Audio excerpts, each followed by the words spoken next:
the earliest of days that we might call the Garden of Eden. When Eve and Adam stepped out of the door of their new home and they took a look around at the world and said, whoa, we didn't do any of that.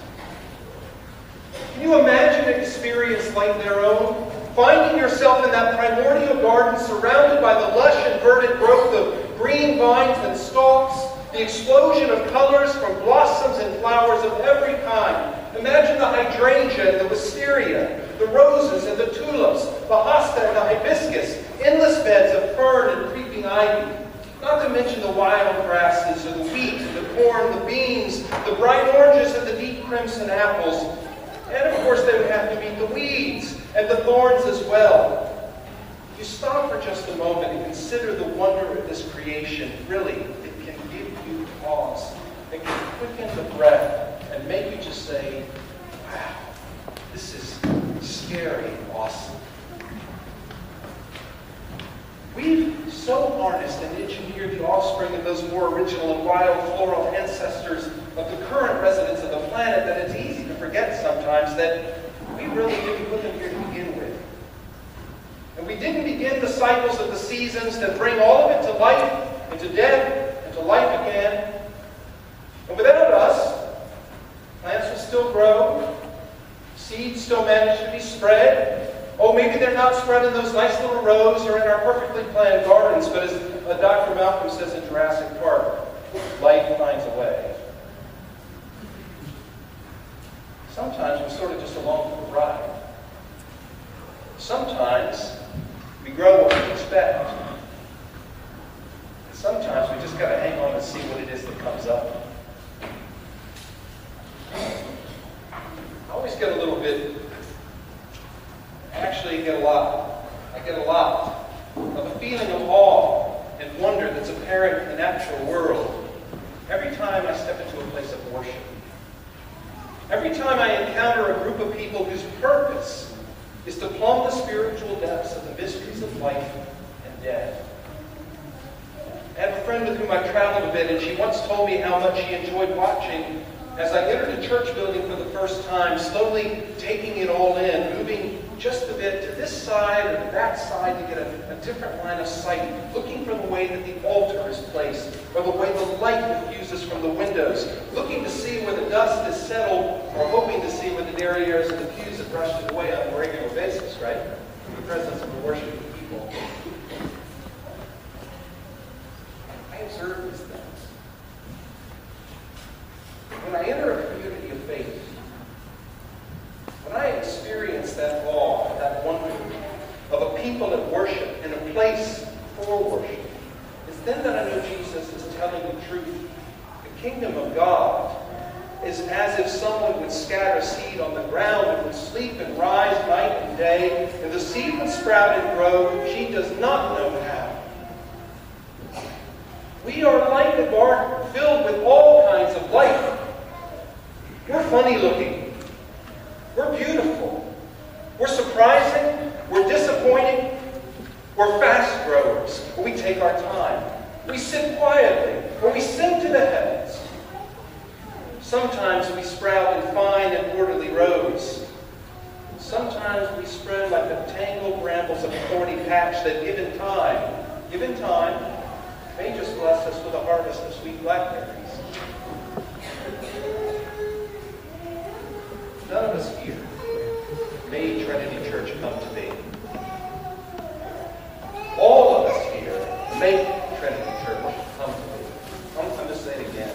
None of us here made Trinity Church come to be, but all of us here make Trinity Church come to be. We are both the growth from the original seed scattered by our ancestors in faith, and we're the scatterers of the seeds now that will become whatever it is that Trinity will be tomorrow, and the day after that, and the day after that. But remember, the kingdom of God is as if someone would scatter seed on the ground, and would sleep and rise night and day, and the seed would sprout and grow. It's not going to happen. Regardless of what I expect all to come from Trinity, or regardless of what you require in order to be happy with your church, or whatever each of us imagines is the necessary thing for a successful future in this community. I guarantee you this: the kingdom of God will sprout, and it will grow. It will push its way out of the ground. Someday it will return to it. It will support us, and it will defy us. It will surprise us, and it will calm us. It will agitate, and it will comfort. It will aggravate, and it will reassure. And for nearly 8 years, you and I have both tended this garden of this faith community. We've cast new seeds on the ground of each other's lives. And for that, I am truly grateful. It's just an amazing thing. I look forward to seeing just what will grow in me because I know you. And what will grow in you because of me. Though we may not yet know what is coming. Though we sleep and rise. And we go on with our busy, busy lives. The kingdom of God is as if someone would scatter seed on the ground, would sleep and rise night and day. Still that seed sprouts and grows. She does not know how. Just the other day, Britt was out working on the little garden in the front walkway leading to the rectory. The plants are sprouted out there, you might have seen. They're growing larger every day in the warm and humid weather. Not too many blossoms yet, but they're coming. We can see that they're coming. As I was looking over the garden with her, I noticed a little imposter. There was a small green sort of running patch of a stalky little plant that had needle-like leaves running all up and down. I said, Britton, you've got a weed in there. And she said, I'm not so sure. I didn't put it there, but I'm going to leave it for now. So this morning, as I walk the pathway from the rectory, I'm over here to the nave to celebrate with you this final service of Holy Eucharist as rector of Trinity Church. My eye was captured by the tiny and perfect form of the bud of a small red rose.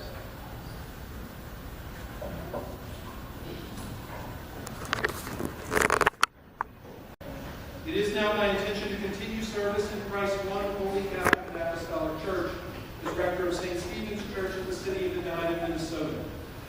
Yes, I know it's cold.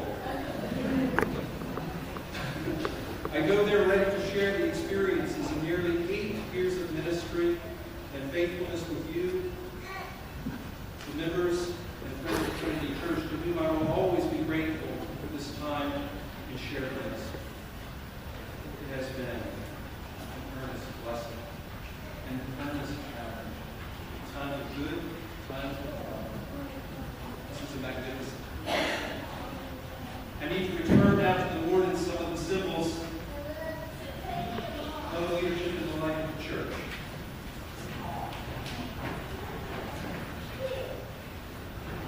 I begin by giving the copy of the parish canons to Susan, that they might guide you in shaping the continuing life and quality of this parish, so you can take care of people here and there.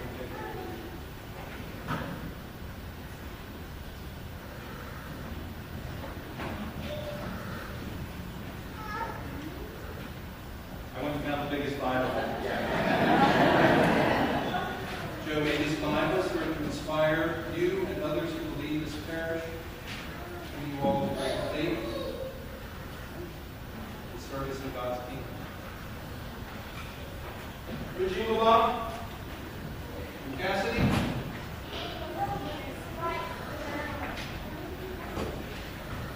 Vigil and Cassidy serve as vergers in the life of the congregation. And I want to give you all this prayer book. You might use it to aid the clergy who will be serving in your presence in forming, dignified, edifying, and holy worship.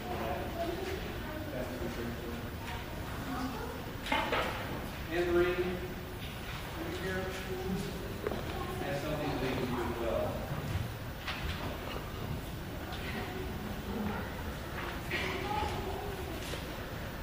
Returning to your charge, the chasuble, the various vestments of the liturgy, which you might turn best in service with us.